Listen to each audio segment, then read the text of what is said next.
What's going on, guys? It's Joe Farrell with Big Daddy Unlimited, and I'm excited to bring you along for a quick dry fire video. We're going to be talking about handgun techniques, how to get better at home, and then also how to translate those results on the range.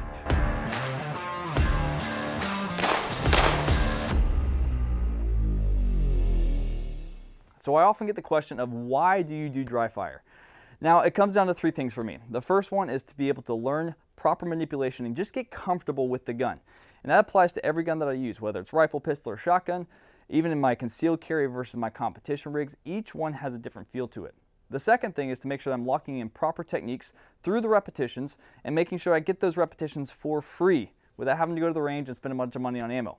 The third thing, and probably one of the most important things for me, is to get that speed pushed up both in physical manipulations and in my visual processing skills. So I work a lot of dry fire, really focusing on my eyesight and how I'm actually seeing the sights and how they present on the target.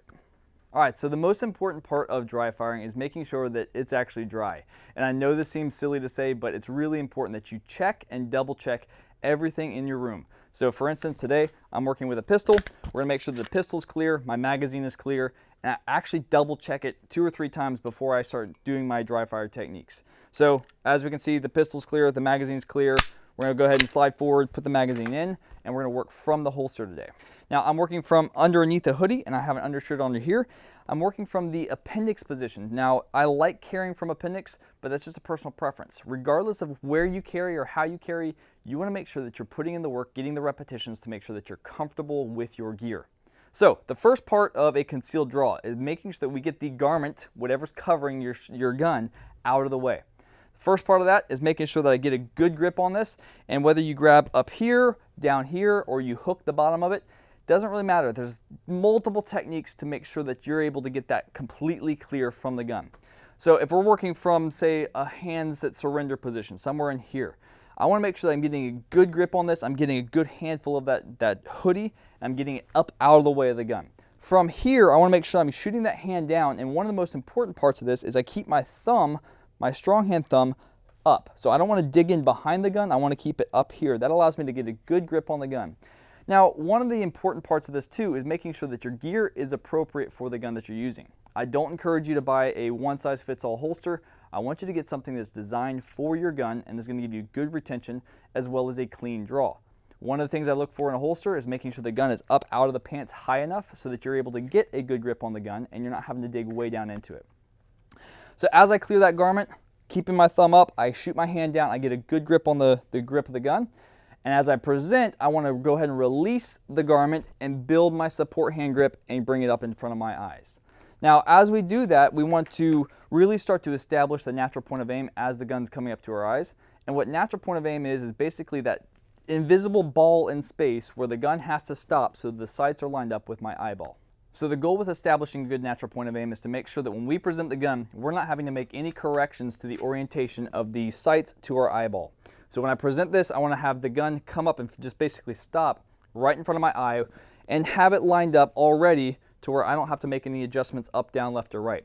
If I present the gun and it comes up with an upward nose angle like this, I have to make that adjustment down, which is going to take time. Time is important.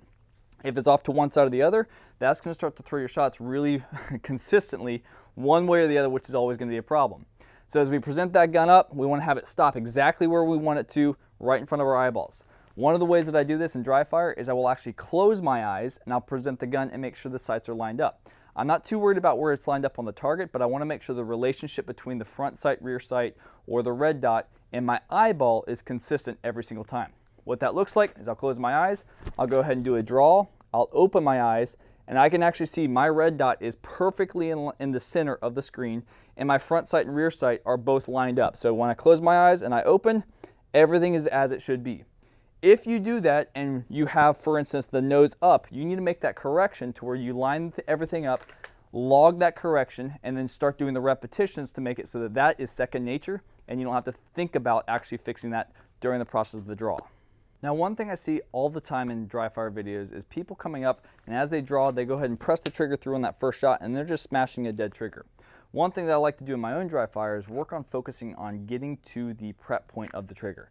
What that looks like is the trigger has 3 different stages. We have your slack, we have your wall, and then you have the prep after the wall. So we want to get that trigger all the way to there where it's about to click, but it doesn't go off all the way. What that looks like in the dry fire process is as I clear my garment, I get that gun up, I find my natural point of aim, I start to prep the trigger, and as soon as it settles there, I'm at that prepped point. I'm all the way to the point where the gun is about to go off. From here, if I decide to do transitions or anything else, I'm gonna go ahead and release the trigger and prep it again, coming into the next target, okay? Once you come to the final target, whether that's your first target or you're doing multiple transitions, that's where we're gonna test the prep point and make sure that the gun doesn't move when we fire that shot, that dry fire. Okay, when the gun clicks, does your sight move off the target? If it does, that's going to indicate that you're actually making a miss. And it's really important to watch for that because you want to be honest in your dry fire and make sure you're not cheating yourself out of these good repetitions. Now, I highly encourage you to go ahead and start doing dry fire as soon as possible. But if you really want to get the most out of your dry fire, you need to have a timer. Being able to get a good shot timer where you're able to set a par time is going to allow you to quantify where you are as a shooter and also track your progress. So get a timer and make sure that you also keep track of your par times in dry fire as well as your live fire times, and having a little training journal or something like that can be super beneficial. We'll touch more on that later on. So right now I have a 2-second par time set up, and basically it's going to give me a random start where you get a first beep, which is going to indicate for me to go ahead and draw.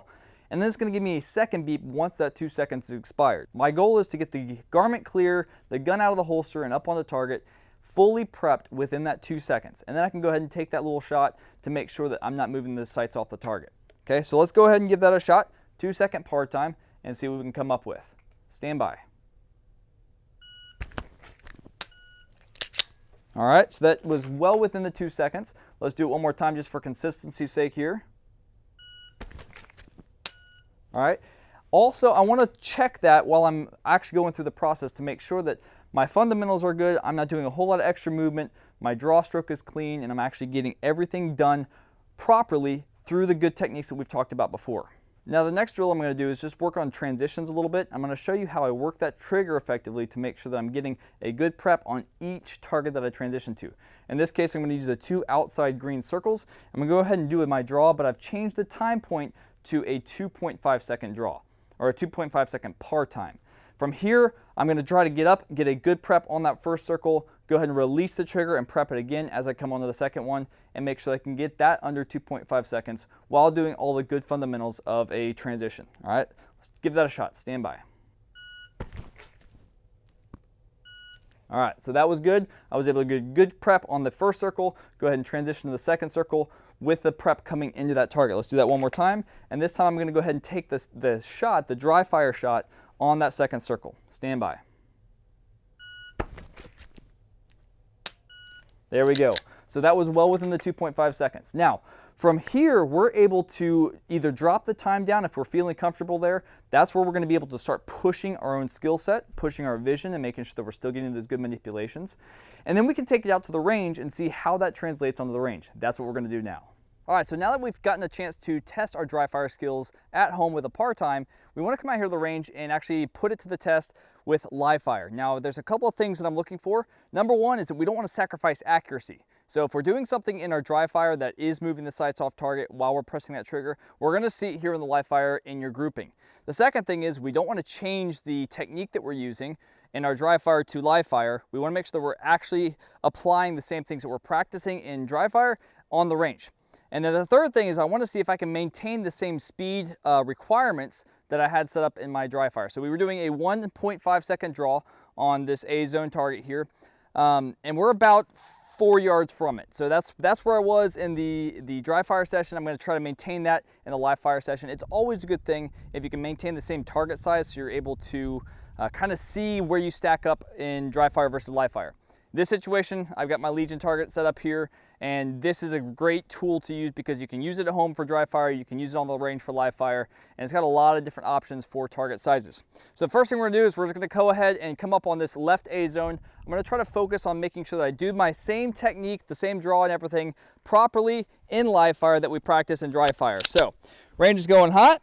I've got my timer set up here with a 1.5 second par time, but the par time isn't going to matter so much. We're going to actually look at the shot time after the round goes off. All right, stand by.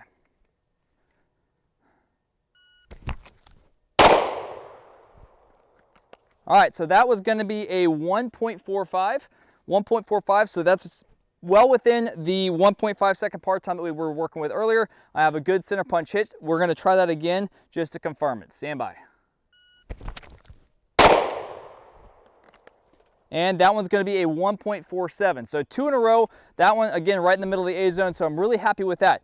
Now what we can do is we take this and we can confirm that, yes, we are within the same time parameters that we use in our dry fire, in our live fire, which is good. So now when I go back to dry firing, I'm going to actually edge that part time down to maybe 1.4 or even 1.3 and try to edge my speed up by giving myself a little tighter time parameters. So when we see that, that's a good thing. Now we're going to go ahead and change it up and do the other drill where we're shooting one on the left circle, one on the right circle, and making sure we're getting good trigger control, good reset and prep in between those two targets, just to confirm what we were doing in dry fire. All right, so let's give this a shot. We've got this set up for 2 second part time. Stand by. But that 2 second part time is a little bit fast for what I was going for here, and I pulled that second shot just slow. So let me try that again. I don't think I had the trigger fully prepped. Let's go ahead and do that one more time. Stand by.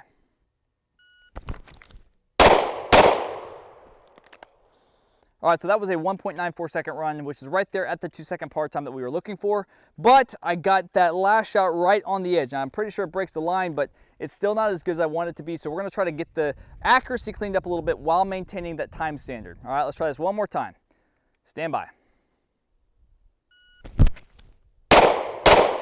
There we go. All right, so 1.95 on that last run. And as you can see here, we've got good hits in the left circle, and that second one was right there. So we're good to go there. So when you go and do your dry fire, make sure you set yourself a good standard. Go ahead and make sure that you're pushing your speed, working those repetitions so you're getting comfortable with that all the way through. And then when you come out to the range, we want to put that dry fire to the test and make sure you're not sacrificing anything and you're actually being honest with yourself in the dry fire. One thing that you can do to help really track where your progress is and where you're going is to keep a little journal. Jot down the times. Okay, we're at 4 yards. We were working on this target. The transition time was X, our draw time was Y, and this is where we are today. And then when we come back to the range after another week of dry fire, we can see, look, we made progress. So I hope that helps you guys. If you guys have any questions, feel free to hit me up. Looking forward to seeing you on the range soon.